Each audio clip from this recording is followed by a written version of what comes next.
नमस्कार मित्रांनो, मी आहे नीता आणि आजच्या व्हिडिओमध्ये तुमचं खूप खूप स्वागत आहे। आज आपण अशा एका पवित्र ठिकाणाबद्दल बोलणार आहोत जेथे गेल्यावर प्रत्येक मराठी माणसाचं मन येळकोट येळकोट जय मल्हार म्हणत हळदीच्या भंडाऱ्याने न्हाऊन निघतं। महाराष्ट्राचे कुलदैवत, लाखो भक्तांचे श्रद्धास्थान, आपला लाडका जेजुरीचा खंडोबा। पुणे जिल्ह्यापासून अवघ्या 50 किलोमीटर अंतरावर निसर्गाच्या कुशीत जेजुरीचे हे मंदिर एका उंच टेकडीवर वसलेले आहे। या मंदिराला सोन्याची जेजुरी असेही म्हटले जाते। तर मित्रांनो, आपण जेजुरीमध्ये पोहोचलो आहोत। जेजुरीमध्ये पोहोचल्यानंतर हे बघा, सगळ्यात समोर आपल्याला हे खूप सारे दुकाने दिसतील। खेळणीची दुकाने, भंडाऱ्याची दुकाने आहेत, प्रसादाची दुकाने आहेत। सगळ्यात आधी आपण तिथे गेल्यानंतर भंडारा खरेदी करतो। भंडारा हा मंदिराच्या वरती किंवा पायथ्याशी घेण्यापेक्षा थोडंसं अलीकडे घ्या मंदिराच्या, म्हणजे तिथे तुम्हाला स्वस्तामध्ये मिळू शकतं। इथे थोडंसं महाग दिलं जातं। तर मित्रांनो, तुम्हाला माहिती आहे का जेजुरीमध्ये हळद आणि भंडारा का उधळला जातो? मार्तंड हे रूप कोणत्या देवाचे आहे आणि देवाने मार्तंडाचे रूप का घेतले? या सर्व प्रश्नांची उत्तरे मी या व्हिडिओमध्ये देणार आहे, तर व्हिडिओ शेवटपर्यंत नक्की बघा। या मंदिराला सोन्याची जेजुरी असेही म्हणतात। हे मंदिर अतिशय सुंदर आणि मजबूत आहे। मंदिरात प्रवेश करण्यासाठी 200 पायऱ्या चढाव्या लागतात। पायऱ्या चढत असताना हे आजूबाजूचे वेगवेगळ्या प्रकारचे दुकाने भरपूर प्रमाणात दिसून येतात। पायऱ्यावरून दिसणारे हे दृश्य अद्भुत असते। जेजुरीची सर्वात खास ओळख म्हणजे भंडारा। भंडारा उधळणे हे शुभ मानले जाते। हा पिवळा रंग सोनेरी दिवसाचे प्रतीक आहे, म्हणूनच जेजुरीला सोन्याची जेजुरी असेही म्हटले जाते। खंडोबा हे भगवान शंकराचे रूप मार्तंड भैरव असे मानले जाते। तुम्हाला प्रश्न पडला असेल ना, शंकराने मार्तंडाचे रूप का घेतले? त्यावेळी पृथ्वीवर 2 बलवान राक्षस होते, मनी आणि मल्ल। या 2 राक्षसांनी पृथ्वीवर ऋषीमुनी आणि सामान्य लोकांना खूप त्रास द्यायला सुरुवात केली। यांचे अत्याचार थांबवण्यासाठी सर्व देवांनी महादेवाकडे प्रार्थना केली। तेव्हा महादेवाने मार्तंडाचे रूप घेऊन मनी आणि मल्ल या दोघांसोबत घनघोर युद्ध केले आणि युद्धात मल्लाचा वध झाला। मरण्यापूर्वी मनी राक्षसाने खंडोबाकडे क्षमा मागितली आणि वरदान मागितले की तुमच्या प्रत्येक मंदिरात माझे स्थान असावे।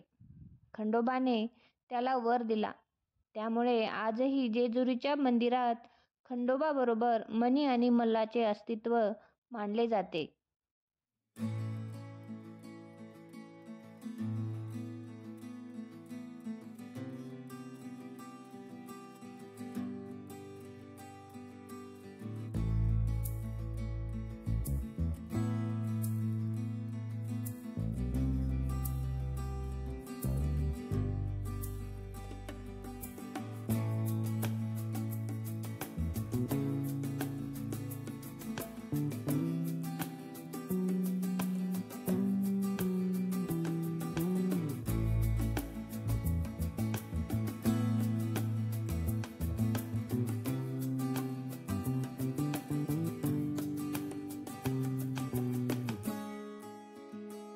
पहा, 200 पायऱ्या चढून हे आजोबा वरती आलेले आहेत। किती श्रद्धा आहे यांची खंडोबावर।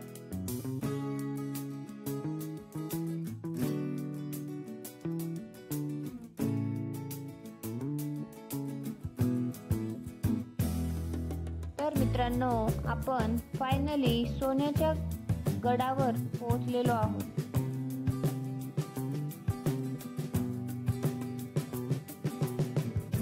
मंदिराच्या प्रवेशद्वारावर असलेली भव्य दीपमाळ आणि गडाच्या आत असलेले शेकडो दीपस्तंभ विशेष लक्ष वेधून घेतात।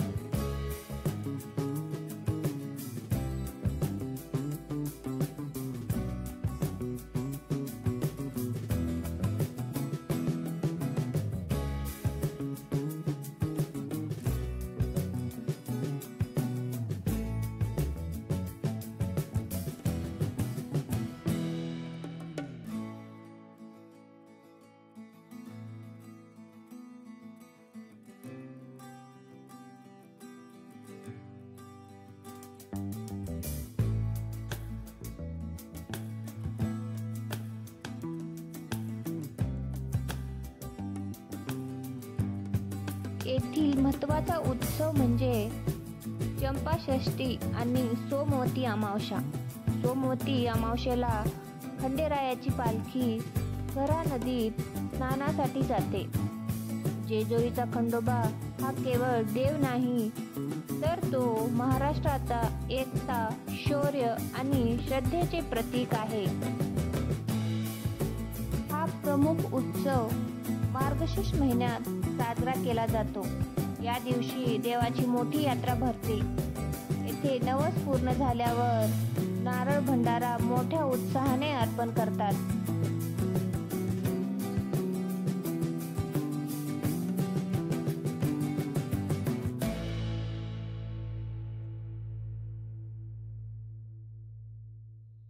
येथे आलेला प्रत्येक श्रद्धाळू येळकोट येळकोट जय मल्हार याचा जयघोष करत हा भंडारा उधळत असतात, ज्यामुळे संपूर्ण मंदिराचा परिसर सोन्यासारखा पिवळा दिसतो.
मित्रांनो, गाभाऱ्यात कॅमेरा अलाउड नव्हता, त्यामुळे माझी शूटिंग नाही केली.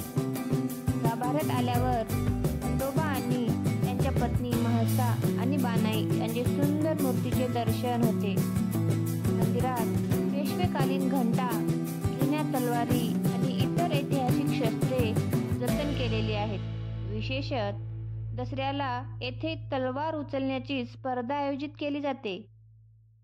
खंडोबाच्या जीवनातील दोन महत्त्वाच्या गोष्टी म्हणजे त्यांचे दोन विवाह. पहिली पत्नी म्हाळसा त्या लिंगायत होत्या आणि दुसऱ्या पत्नी बानाई त्या धनगर समाजाच्या होत्या. खंडोबाने वेगवेगळ्या जातीतील स्त्रियांशी विवाह करून जातीभेदावरील एकात्मतेचा संदेश दिला, ज्यामुळे ते अनेक जाती जमातीचे कुलदैवत बनले आहे.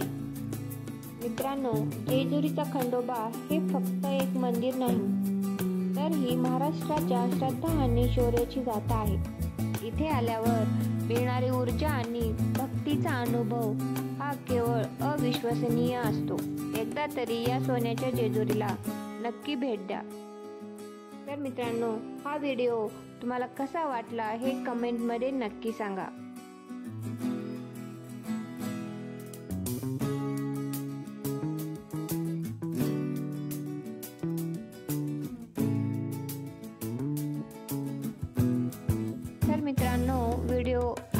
असेल तर लाईक करा, शेअर करा आणि आपल्या चॅनलला सबस्क्राईब करायला विसरू नका.